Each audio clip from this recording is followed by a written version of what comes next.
So guys, we got a 8-gamer on this Wednesday for the NBA. Dallas and Charlotte. First off, for Dallas, they're getting back Kristaps Porzingis. He's going to play some little bit of minutes, and he will start. And with the injuries, they are still short-handed, but with Porzingis back, the offense is just going to be centered around the three most expensive guys here. So Luka obviously still going to get his. Porzingis at this price, I'm not going to play him his first game back. Tim Hardaway's overpriced as well, so Luka is really the only target here for value because they are missing Dwight Powell and some of their other bigs, Kleber. Willie Cauley-Stein, he probably will start 4,100 with Porzingis because Kleber is out. Or maybe they start James Johnson, we'll have to see. But either way, one of these guys, WCS or James Johnson, could be a value play because they are pretty cheap. And this is a good matchup, good rebounding spot against Charlotte. Boban, maybe he picks up some minutes, but it's just not that great of a matchup for him. And they don't really need a size with Porzingis back. Charlotte side, Gordon Hayward's been playing great. He's pretty much playing at an all-star level, especially in the Eastern Conference, but 7,800, it's a little bit too expensive. He really needs to have a good shooting game, rebound well, and this team is just pretty much, other than Hayward, it's all about the guards. So they play a lot of three-guard lineups, LaMelo, Rozier, Graham. LaMelo, I think he's still a little bit too cheap. I will still have interest in him. Like, he's not playing, or he's not shooting that well, but he's still putting up crazy fantasy points and steals. They've been, pretty consistent. Like, he's getting them.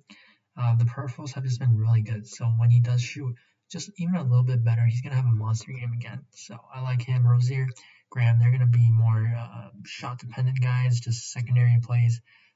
Bridges, 4,400, Miles Bridges, he's a little bit interesting for tournaments because he does have upside. He has a 40-point upside. If he plays well, he'll get into the 30s for minutes. Milwaukee side, this is probably the least appealing game. This obviously could be a blowout. If it's not, then you're going to be looking at the Detroit side to run it back. I think Blake, he looks pretty good. Rose, Plumlee, they're going to be the main targets here. Then for Milwaukee, Giannis, he can get there in 3 quarters, but I probably want to play Piston, hope that this game stays close because then Giannis can't get to his ceiling. Drew Holiday, he's fine as well, 6,900. He's a little bit cheap, I would say, but that's really it. This game's just not really on my radar. Brooklyn side, Kevin Durant is expected to play again. His price is the same. The Knicks, Julius Randle's the 4. He's not going to be able to guard KD. Nobody really can.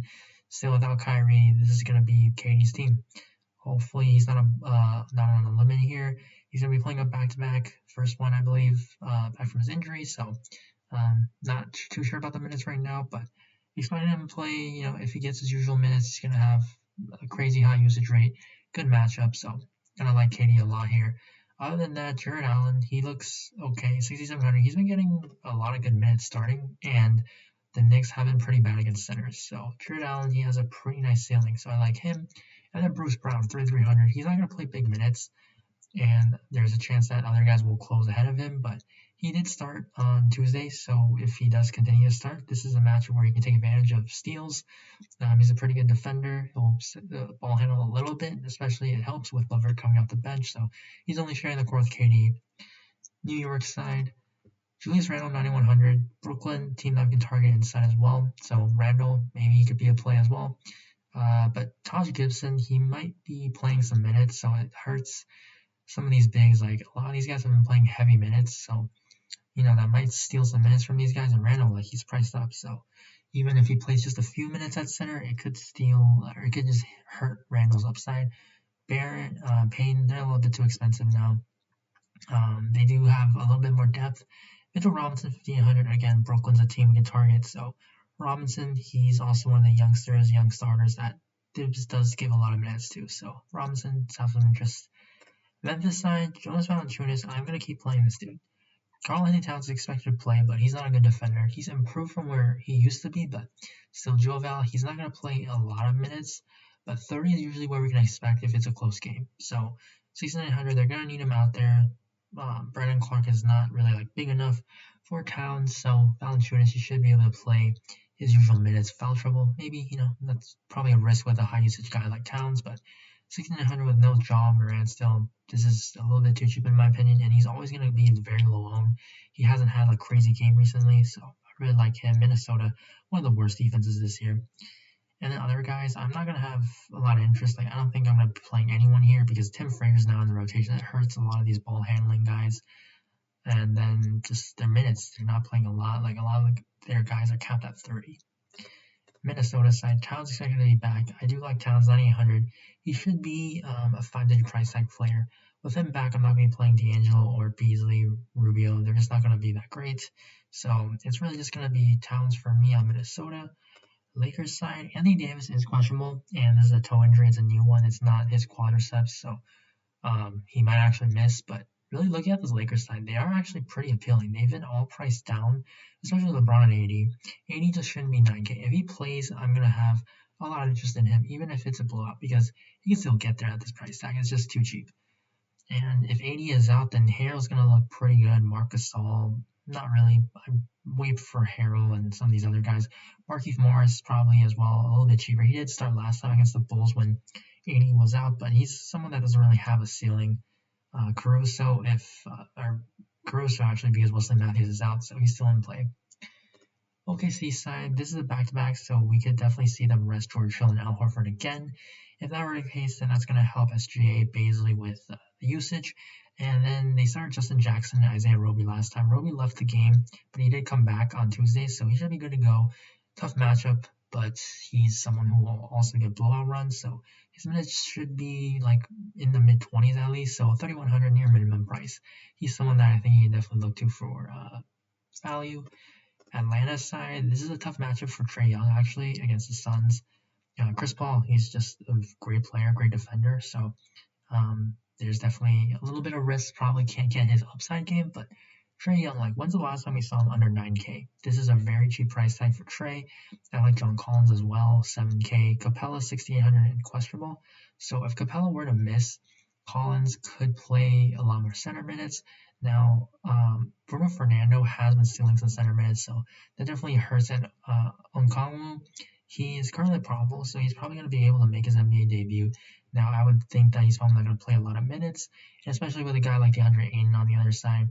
Okongwu's kind of undersized, so Collins could be he could have a path to more minutes than usual if Capella is ruled out. And the other guys, I think Cam Reddish, the only guy left, 5K with Bogdan being out, Gallinari. He's a guy that has a 40-point upside, so maybe, Trae Young, if they do defend him really well, someone else is going to have to do something. Collins, probably, Reddish, one of these guys. And the Phoenix side, I like Booker, I like Paul. They're definitely in play. With Cameron Payne doubtful, that helps Booker and Paul because their minutes get staggered. So you're always going to be able to get one of them playing without the other one, which it helps a lot because they just don't have another guy that can really create his own shot. DeAndre Ayton just hasn't been that great. But I do have to mention Ayton because he is 7K. He's someone who has shown a 50-point upside in the past. Atlanta is a fast-paced team. Defensively against centers, Capella has done pretty well. So Atlanta's not been that great of a target, but Capella could miss, so that could definitely help Ayton.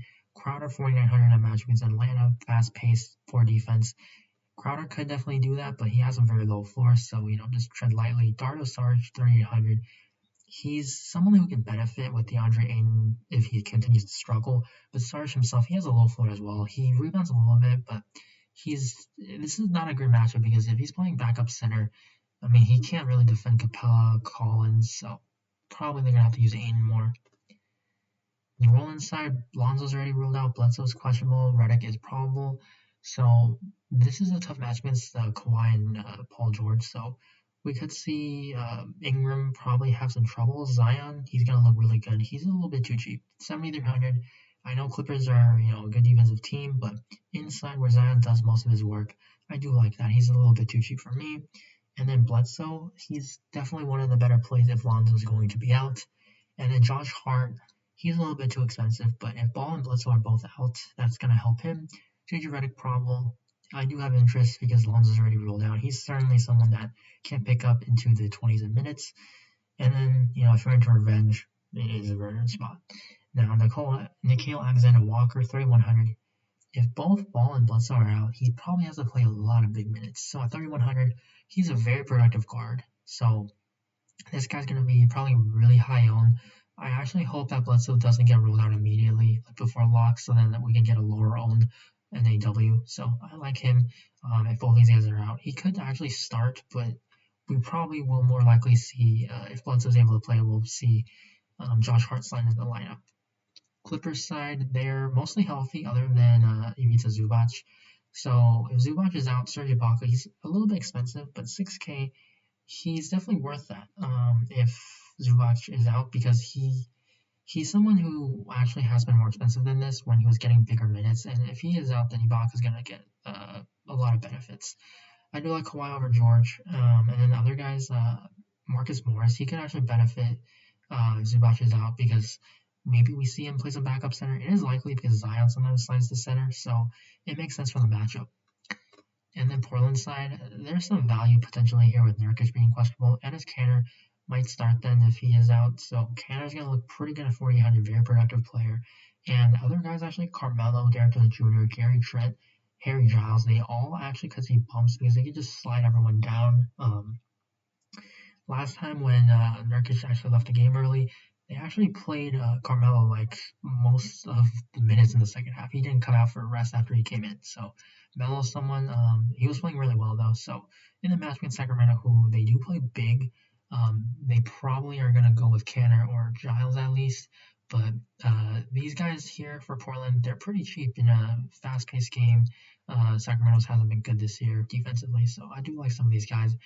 Lillard, McCollum, they're going to look slightly better if Nurkic is out, because he's just, Nurkic is a way better passer than Kanter or whoever's going to replace him if he misses. So that's going to be more assists for Lillard and McCollum.